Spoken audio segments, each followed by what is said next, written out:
Our Friday was a cloudy, gray day across the region, but dry for us. But that might change as we head into the overnight with a few passing showers and certainly as we head into the day tomorrow. But it's a quiet night out there right now. Downtown, Ellis Square and City Market, just a few people out there, but it's chilly with temperatures in the 40s right now. But by tomorrow morning, we will be in the 30s, but likely bottoming out just above freezing for many spots, perhaps warming into the mid to upper 30s, even lower 40s early in the day. Some showers will really become a little bit more numerous approaching 10 and 11 o'clock. And then as those temperatures drop off, snow becomes more likely for us around the region. Some of that potentially could be heavy going into the later afternoon and into the evening hours. So weather alert for the weekend because of those snow showers setting up for us during the day. And then in the later afternoon and into the evening hours, some heavier snow certainly possible for us. And we could see totals in excess of 1 to 4 inches around the southeast, but generally in our region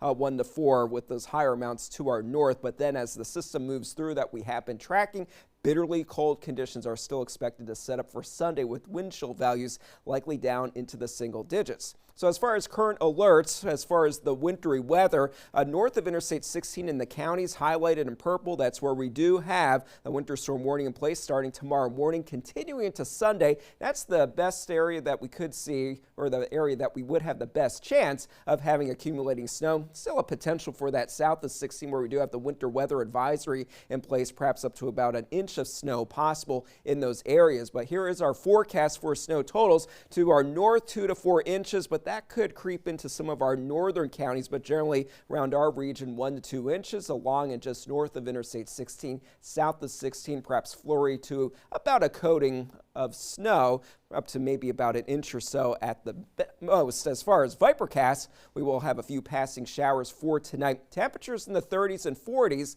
Some more shower activity will start to set up going into the early morning hours, especially more toward lunchtime, but Vipercast kind of backing off a little bit on those shower chances. But as those temperatures drop off, the snow will start to move in after lunchtime, becoming a little bit more widespread, and we do have the potential for some heavier batches of snow showers setting in, and that's when we could pick up a pretty fast snowfall rate at times. So it won't take much because this is going to be a very dry, powdery snow.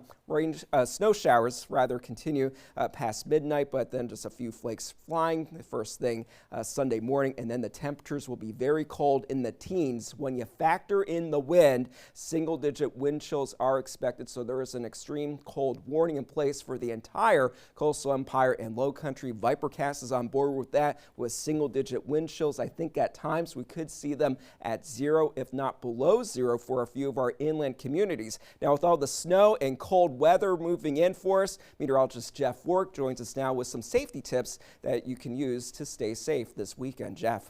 Yeah, certainly, Scott. It is going to be one of those weekends around here where you need to be extra careful when you're driving. We just don't have the equipment to handle any winter weather here in spite of what other states to our north might have. So biggest tips, first thing first, make sure your car is good, make sure your tires are inflated, things of that nature in that regard here soon. But clean off your car. Not only is it for your own visibility, but it is for everyone else's safety too. You don't want snow flying in other people's vehicles or even ice. Headlights always on. Drive carefully and very defensively. Double that following distance, very slow acceleration and braking. Also pack supplies in case of stranding. You want a kit with warm weather gear like blankets, maybe hand warmers, foot warmers, and maybe some refreshments, water, and some snacks if you are there for a little while.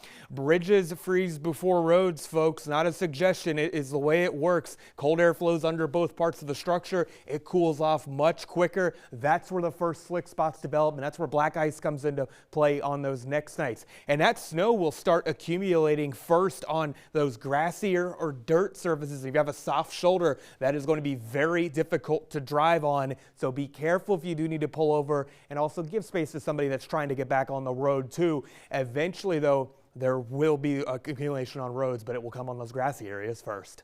All right, thank you, Jeff. And as far as the weekend, just to recap things, weather alert for both Saturday and Sunday. That temperature throughout Saturday will be dropping quickly as conditions start to favor that snowfall. So rain to snow expected in the afternoon and evening hours. Bitterly cold for our Sunday. High temperatures just in the 30s after being in the teens with those single-digit wind chill values. And then for Monday, we will have some sunshine, still cold, sunny and still cold for Tuesday, but then milder with some showers by the middle to the later part of next week with milder high temperatures finally. So something to look forward to. Listen, I was in the Kroger at McAlpin Square on Victory Drive tonight, and so many people were buying mixes for chili. I was doing the very same thing, and it was interesting on that aisle. Chili would be fantastic tonight and tomorrow night and Sunday night and Monday night and Tuesday night. Yes, it sure will.